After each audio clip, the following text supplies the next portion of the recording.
Ever since she had been a child, people would say that she had a witchetty look in her eyes.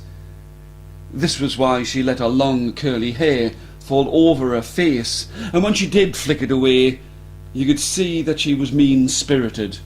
Not mean in the things that she had or could buy, but mean in the pleasure that she would give with the things that she could say or the things that she could do. And now she was standing on the shaded soft-shell sand by the edge of the rough and rocky sea. She had in her hands a golden plate, a plate that was striped from the middle to the outside. Now, it did not belong to her, for she had found it. She was lost. She had found the plate when she'd been walking on the soft-shell sand. It had crashed against the side of her foot, and she had picked it up. And now she was lost, and because she'd fallen out with her parents and run far away from her home, she held the plate in her hands and clicked her fingers and said, "Oh, I wish there was something on top of this plate." And as soon as she'd said this, and as soon as she had clicked her fingers, there was a feast upon the plate. It wasn't so unusual for her to find herself eating from golden plates or eating with silver knives and forks. But she still ate greedily, far away from her home. She found a place where she could be shaded and sheltered, away from the heavy rain that was falling at this winter's dawn, for she'd spent a long time far away from her home. For instance, inside of her heart, she'd wished that she hadn't fallen out with her parents. But now, as a girl who loved adventures, she was wondering what she could do next.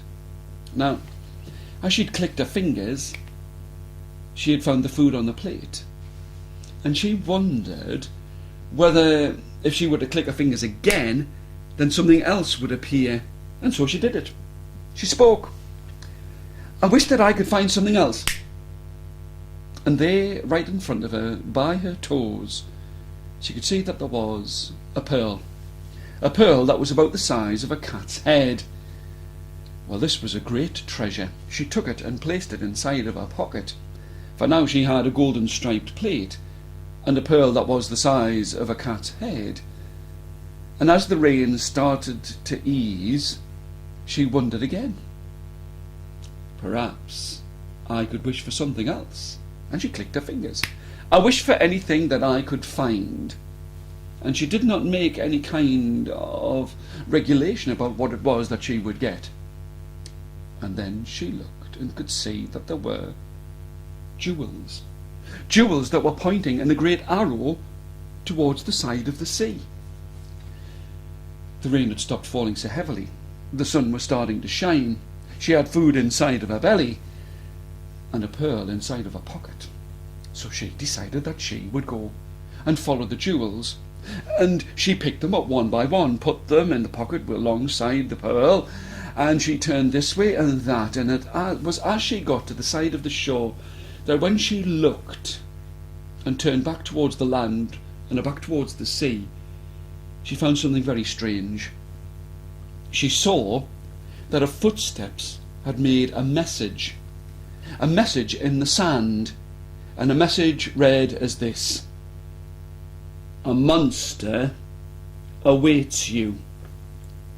She was quite frightened, but this was a girl who was used to adventure, and she stood by the side of the sea. She spoke again. "There is no monster that will ever scare me." But as she stood there, she could see something stirring close to the shore. It was a head, an egg-shaped head, and it was met by another and another and another and another and another, and soon, whatever it was, whatsoever it was, that was coming from out of the sea, had 5 heads, and each of the heads had teeth, long, sharp and silvery, and not 1 arm or 3 but 5 arms, and it walked towards her, waving with all of its arms, Have you got something for me that cannot die? Its voice scratched at her ears and almost stopped her heart inside of her chest. She wondered what it was that she did have. She had jewels, but they had never lived and they could not die. She had a pearl that was made by a living thing, and she had a golden plate, and she wondered what it was that she could do. And the monster would keep coming closer to her, reaching towards her with its arms and its hands, and its teeth were shining in the sun, and she wondered what she could do. In a panic, she went through all of the letters of the alphabet inside of her head to try and think of something that would not die. And upon the first letter, the letter A, she thought of apple. She said, an apple, I wonder. But she clicked her fingers, and on the plate there was a round, red, juicy apple. The monster came closer to her, reached with one of its fine arms, took the apple and bit at it and smiled. Yes, you have brought me something that cannot die. For inside of the apple there are pips, the seeds that are planted that grow to a tree, the tree that makes the flower that makes the apples that grow the pips to grow another tree, and this apple could never die. Its voice trailed off as one of the heads fell off, and another, and another, and another, and another, and soon it had an ordinary man's head in place of those 5 terrible heads. A young man's head, a handsome young fisherman's body, as the arms too fell away, and there he stood and he spoke. You were the only person who has come to this shore. Most people would run when they saw me, but you did not.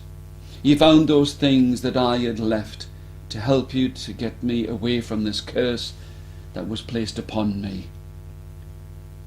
I know that you would wish to go home, and you would wish to go back, but please, it has been so long since I have spoken with another human. Please stay here. And he was very handsome. And the two of them stayed by the side of that shore, and she realised that she'd done something kind, something that wasn't mean-spirited, something that wasn't unpleasant. She had done something to help. And as the days turned into weeks, she found it easier and easier to do a simple act of kindness, to do things that would help others. And the two of them stayed by the side of the sea, and the two of them would sit and use the money that they got from the pearl the size of a cat's head wisely.